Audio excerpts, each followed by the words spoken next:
नमस्कार दोस्तों, आइए जानते हैं देश दुनिया की 50 बड़ी खबरों को केवल 20 मिनट में। साथ ही महिलाओं को कब से मिलेंगे 2 लाख रुपए और मजदूरों के खाते में कब से आएंगे 5,000 रुपए और साथ ही महिलाओं को कब से मिलेंगे फ्री में गैस सिलेंडर। आइए आज के इस वीडियो में सब कुछ जानते हैं। बिहार में 4.74 लाख राशन कार्ड धारकों को 10 दिसंबर से मुफ्त राशन वितरण किया जाएगा और उन्हें 1,000 रुपए महीना भी दिया जाएगा। अंत्योदय और पात्र गृहस्थी कार्ड धारकों को गेहूं और चावल का वितरण किया जाएगा। सितंबर अक्टूबर में बचे मक्का का वितरण पहले आओ पहले पाओ के आधार पर होगा। अधिकारियों ने पारदर्शिता बनाए रखने के लिए आवश्यक निर्देश दिए हैं। सहारा इंडिया में जिस भी व्यक्ति का पैसा फंसा हुआ है उन सभी को 50,000 रुपए तक का रिफंड मिल रहा है।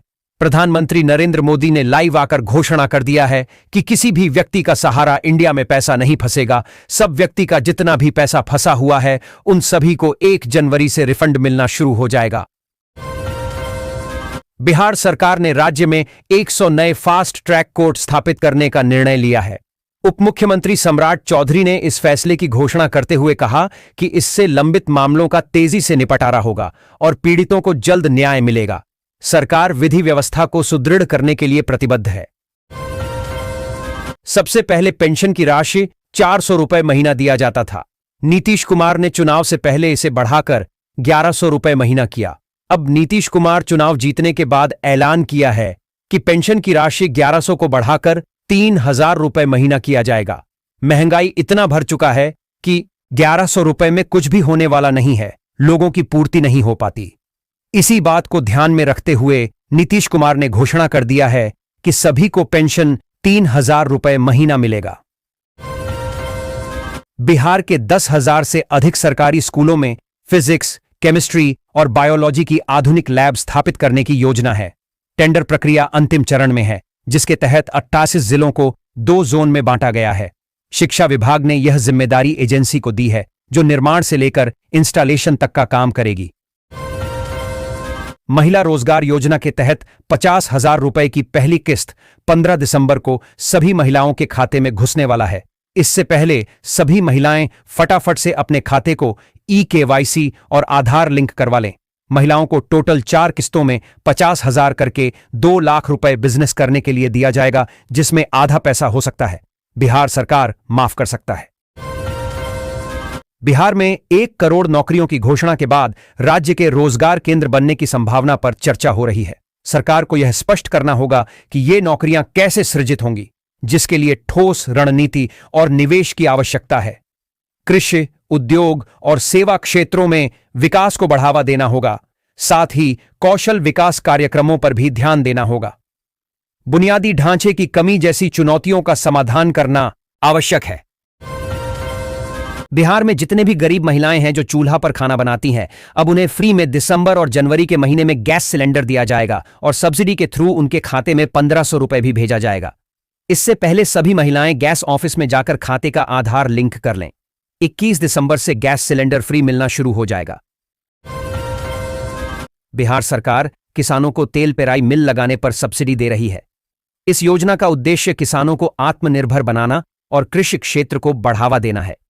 इच्छुक किसान ऑनलाइन माध्यम से सब्सिडी के लिए आवेदन कर सकते हैं।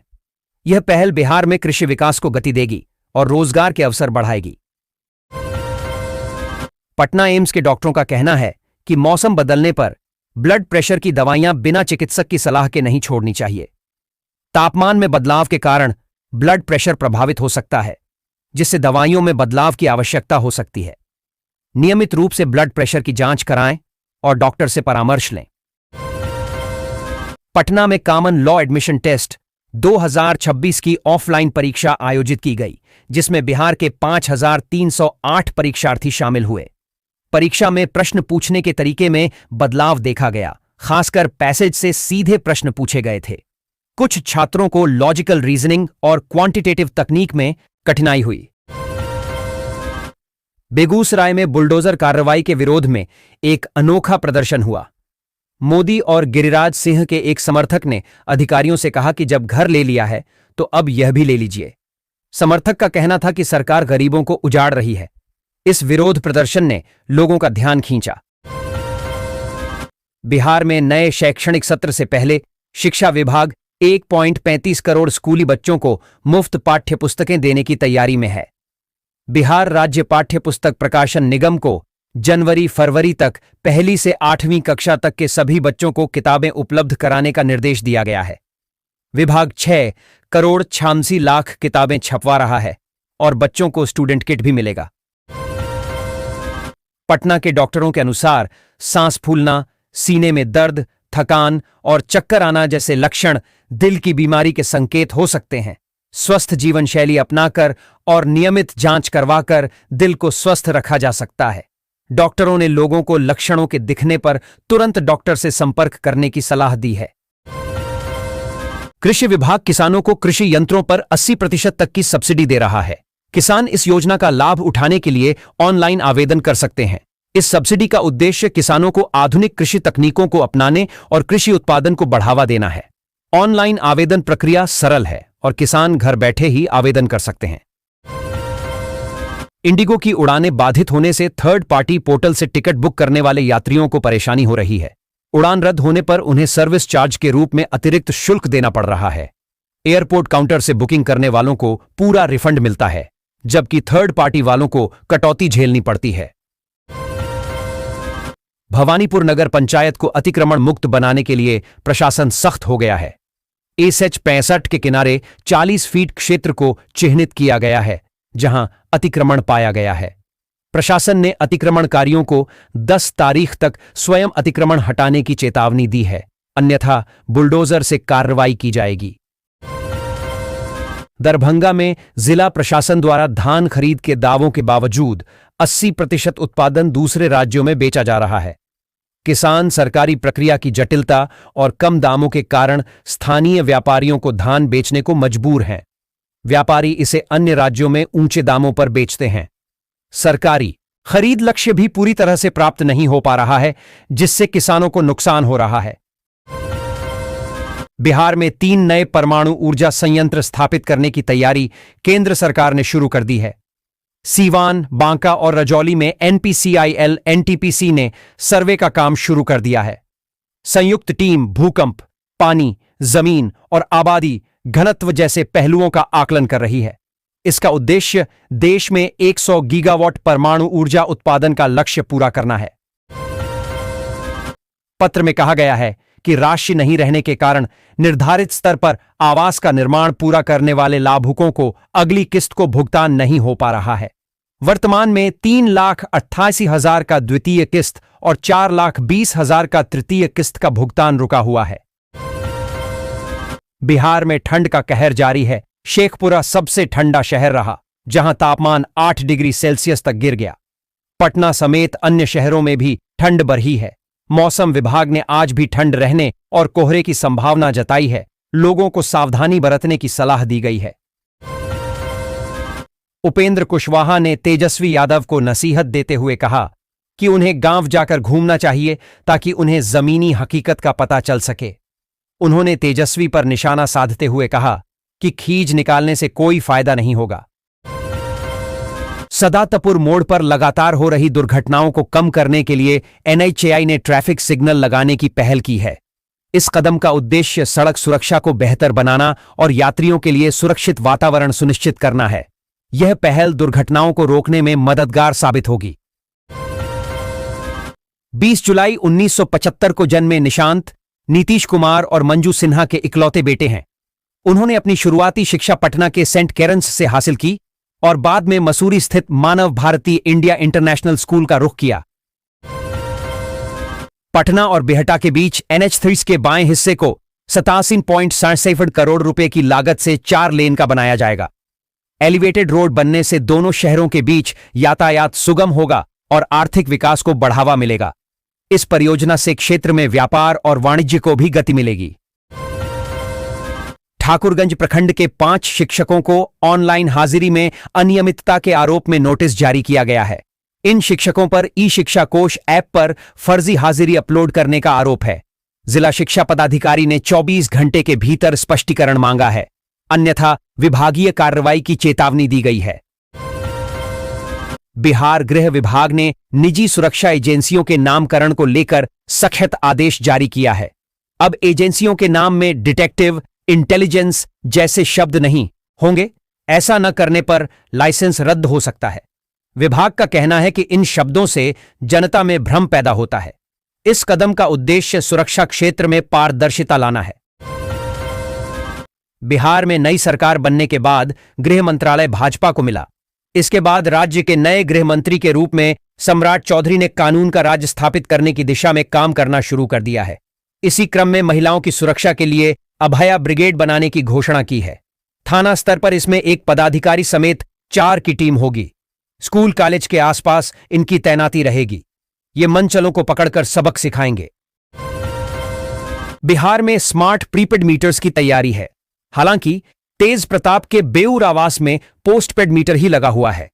कंपनी के नियमों के अनुसार किसी भी पोस्टपेड कनेक्शन पर अगर बकाया 25,000 रुपए से ज्यादा होता है तो कनेक्शन काट दिया जाता है। लोक स्वास्थ्य अभियंत्रण विभाग के निर्माणाधीन मुख्यालय भवन का मंत्री संजय कुमार सिंह ने निरीक्षण किया और गुणवत्ता पर जोर दिया। 83 करोड़ 24 लाख की लागत से बन रहे इस भवन के निर्माण में मानकों का पालन करने का निर्देश दिया गया है। मंत्री ने निर्माण की गति और गुणवत्ता पर निगरानी के लिए एक विशेष टास्क फोर्स का गठन किया है। विमानों के रद्द होने और ट्रेनों में सीट न मिलने के कारण सड़क यात्रा महंगी हो गई है। पटना से दिल्ली के लिए इनोवा क्रेस्टा जैसी गाड़ियों का किराया बढ़कर 60,000 तक पहुंच गया है। मांग बढ़ने और गाड़ियों की कमी के कारण स्वतंत्र वाहन चालक मनमाना किराया वसूल रहे हैं, जिससे यात्रियों को परेशानी हो रही है। बिहार में भ्रष्टाचार के खिलाफ निगरानी विभाग की कार्रवाई तेज हो गई है, जिससे भ्रष्ट अधिकारियों में हड़कंप मच गया है। सरकार की सख्ती के चलते कई भ्रष्ट लोक सेवकों को गिरफ्तार किया गया है।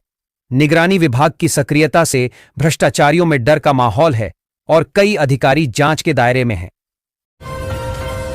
आसपास मौजूद लोगों ने बताया कि जेपी सेतु पर बड़े वाहनों के प्रवेश पर प्रतिबंध है। फिर भी ट्रैफिक कर्मी अवैध वसूली कर ट्रकों को पार कराते हैं, जिससे अक्सर जाम लगता है। घटना को लेकर पीड़ित चालक ने दीघा थाने में आवेदन दिया है। भागलपुर जिले के कई स्कूलों की हालत खराब है, जहां छात्रों के अनुपात में कमरों की कमी है। जिला शिक्षा विभाग ने स्कूलों में शैक्षणिक माहौल सुधारने के लिए कदम उठाए हैं। डीपीओ ने सभी प्रखंड शिक्षा अधिकारियों को 48 घंटे में जर्जर कमरों की सूची देने का निर्देश दिया है। समय पर रिपोर्ट न भेजने पर कार्रवाई की जाएगी। समस्तीपुर इलाके में सक्रिय एक सिम बॉक्स बरामद किया गया था। समस्तीपुर से बरामद सिम बॉक्स में उत्तर बिहार के अलग अलग इलाके के लोगों के नाम पते पर लिए गए फर्जी सिम कार्ड का साइबर फ्रॉड में इस्तेमाल हुआ था। सीबीआई अब इनका सुराग तलाश रही है। पटना एयरपोर्ट पर इंडिगो की उड़ानें रद्द होने से यात्रियों को भारी परेशानी का सामना करना पड़ा। कुल 36 विमान रद्द किए गए, जबकि केवल 50 विमानों की आवाजाही हो सकी। इस वजह से यात्री एयरपोर्ट पर फंसे रहे और उन्हें अपनी यात्रा योजनाओं में बदलाव करने पड़े। बिहार में ठंड का प्रकोप बढ़ गया है। तापमान 8 डिग्री सेल्सियस तक गिर गया है। पछुआ हवा की गति 30 किमी घंटा है, जिससे शीतलहर का अलर्ट जारी किया गया है। ठंड और कोहरे के कारण कई ट्रेनें प्रभावित हुई हैं, जिससे यात्रियों को मुश्किलों का सामना करना पड़ रहा है। पटना के पीएमसीएच में ऑपरेशन के दौरान 3 वर्षीय बच्ची की मौत हो गई, जिसके बाद परिजनों ने अस्पताल प्रशासन पर लापरवाही का आरोप लगाया है। परिजनों का कहना है कि ऑपरेशन जूनियर डॉक्टरों के भरोसे था और निगरानी में कमी थी। अस्पताल में आधुनिक मशीनों की कमी बताई जा रही है। परिजनों ने सोशल मीडिया पर अस्पताल के खिलाफ आवाज उठाई है और निष्पक्ष जांच की मांग की है। आर्थू जायसवाल ने बिहार सरकार पर भूमि अधिग्रहण में भ्रष्टाचार का आरोप लगाया है। उन्होंने कहा कि जमीन के लिए दलालों को रिश्वत देनी पड़ रही है। आर्थू जायसवाल ने सोशल मीडिया के माध्यम से बिहार सरकार पर आरोप लगाया है। कोसी मेची परियोजना का कार्य अगले वर्ष से शुरू होगा, जिससे बिहार में बाढ़ प्रबंधन में सुधार होगा। इस परियोजना से कृषि उत्पादन बढ़ेगा, रोजगार के अवसर सृजित होंगे और राज्य के आर्थिक विकास को बढ़ावा मिलेगा। यह परियोजना बिहार के लोगों के जीवन में सकारात्मक बदलाव लाएगी। पटना जंक्शन के प्लेटफॉर्म पर एक भाई और बहन बेहोश पाए गए। उनके मुंह से झाग निकल रहा था। उन्हें तुरंत पीएमसीएच में भर्ती कराया गया। पहचान गोपालगंज के दिनेश राय और गोल्डी राय के रूप में हुई है। पुलिस मामले की जांच में जुटी हुई है। विशेष सीबीआई न्यायाधीश विशाल गोगने ने सीबीआई को निर्देश दिया था कि वह मामले के आरोपियों की स्थिति की पुष्टि करने के बाद एक स्थिति रिपोर्ट दाखिल करे। मामले में 103 आरोपियों में से 4 की मौत हो चुकी है। भोजपुरी अभिनेता पवन सिंह को लॉरेंस बिश्नोई गिरोह के नाम से धमकी मिली है, जिसके बाद उनकी सुरक्षा बढ़ा दी गई है। अभिनेता मुंबई में बिग बॉस के ग्रैंड फिनाले के सेट पर शूटिंग में व्यस्त थे, जहां उन्हें धमकी भरे कॉल आए। धमकी देने वालों ने सलमान खान के साथ काम न करने और रंगदारी की मांग की है। बिहार में आरजेडी नेता ने हुमायूं कबीर पर बीजेपी से मिली भगत का गंभीर आरोप लगाया है। आरजेडी नेता ने इसे एक राजनीतिक षड्यंत्र करार देते हुए गहन जांच की मांग की है। उन्होंने कहा कि इस षड्यंत्र के पीछे बीजेपी का हाथ है और दोषियों को सजा मिलनी चाहिए। बिहार में अब तक खरीदे गए कुल ई रिक्शा में 88% से अधिक की खरीद मात्र 5 वर्षों में हुई। यही हाल ऑटो का है। बिहार में अब तक 5,23,899 ऑटो पंजीकृत हैं। मुजफ्फरपुर में मोती झील पुल के नीचे पार्किंग स्थल के ठेकेदार ने नगर निगम पर अतिक्रमण हटाने में विफलता का आरोप लगाते हुए ठेका छोड़ दिया है। ठेकेदार सातू कुमार ने 42.12 लाख रुपए में ठेका लिया था और 28.08 लाख रुपए जमा भी किए थे। अतिक्रमण के कारण वसूली में परेशानी होने पर उन्होंने नगर आयुक्त को पत्र लिखकर अपनी समस्या बताई और टेंडर रद्द करने का अनुरोध किया। बिहार एसटीएफ और एसएसबी की संयुक्त कार्रवाई में अंतर्राज्यीय गिरोह के 7 चरस तस्कर गिरफ्तार हुए। सीमावर्ती क्षेत्र में हुई इस गिरफ्तारी से पता चलता है कि तस्कर सीमा का इस्तेमाल कर नशीले पदार्थों की तस्करी कर रहे थे। उनके पास से भारी मात्रा में चरस बरामद हुई है, जिसकी कीमत लाखों में है। पुलिस गिरोह के अन्य सदस्यों और नेटवर्क की जांच कर रही है। किशनगंज में रिश्वतखोरी का एक और मामला सामने आया है, जहां विधायक ने एक राजस्व कर्मचारी पर दाखिल खारिज के नाम पर रिश्वत मांगने का आरोप लगाया है। विधायक ने जिलाधिकारी को झापन सौंपकर कार्रवाई की मांग की है। एक ऑडियो क्लिप भी वायरल हो रही है, जिसमें रिश्वत मांगने का दावा किया जा रहा है। दरभंगा में ईएनटी विशेषज्ञों के 3 दिवसीय सम्मेलन का समापन हुआ, जिसमें आधुनिक सर्जरी तकनीकों और उपचार पद्धतियों पर चर्चा की गई। विशेषज्ञों ने लाइव सर्जरी और प्रेजेंटेशन के माध्यम से जानकारी दी। युवा चिकित्सकों ने शोध पत्र प्रस्तुत किए। सम्मेलन का उद्देश्य चिकित्सा क्षेत्र में नवीनतम अनुसंधान को साझा करना था। उत्कृष्ट योगदान देने वाले चिकित्सकों को सम्मानित किया गया। बिहार विधानसभा की सबसे युवा सदस्य मैथिली ठाकुर ने गोवा के मठ में कर्णप्रिय भजनों की प्रस्तुति दी। इस आयोजन में मैथिली ठाकुर के दोनों छोटे भाई ऋषभ ठाकुर और अय्याची ठाकुर भी मंच पर मौजूद रहे। विधायक बनने के बाद वे पहली बार मंच पर दिखीं। आसपास मौजूद लोगों ने बताया कि जेपी सेतु पर बड़े वाहनों के प्रवेश पर प्रतिबंध है, फिर भी ट्रैफिक कर्मी अवैध वसूली कर ट्रकों को पार कराते हैं, जिससे अक्सर जाम लगता है। घटना को लेकर पीड़ित चालक ने दीघा थाने में आवेदन दिया है। अकबरनगर नगर पंचायत का कार्यालय पुस्तकालय के छोटे कमरों में चल रहा है, जिससे अधिकारियों और पार्षदों को बैठने में दिक्कत हो रही है। भवन निर्माण के लिए स्वीकृत राशि का उपयोग भूमि की कमी के कारण नहीं हो पा रहा है। बारिश में कार्यालय में पानी भर जाता है, जिससे कामकाज प्रभावित होता है। पटना में राष्ट्रीय उर्दू भाषा विकास परिषद द्वारा बच्चों का लिटरेचर बनाना विषय पर कार्यक्रम हुआ। डॉ. शम्स इकबाल ने बच्चों के बौद्धिक विकास के लिए साहित्य को जरूरी बताया। मुज़फ़्फ़र अब्दाली ने कल्पनाशीलता जगाने वाली कहानियों पर जोर दिया। अफ़ाक अहमद ने उर्दू काउंसिल के प्रयासों की सराहना की। ज़किया मशहदी ने बच्चों की मनोविज्ञान को समझने की बात कही। कार्यक्रम में 4 नई किताबें भी लॉन्च हुईं। आरा में भिखारी ठाकुर रंग जलसा 2025 की तैयारी बैठक में यह निर्णय लिया गया कि कार्यक्रम भिखारी ठाकुर के प्रसिद्ध नाटक विदेसिया पर केंद्रित होगा। कार्यक्रम भोजपुरी में होगा, जिसमें डोमकच और पारंपरिक लोकगीत शामिल होंगे। अश्लील गायकी को दूर रखा जाएगा। भिखारी ठाकुर स्मृति द्वार का उद्घाटन भी किया जाएगा।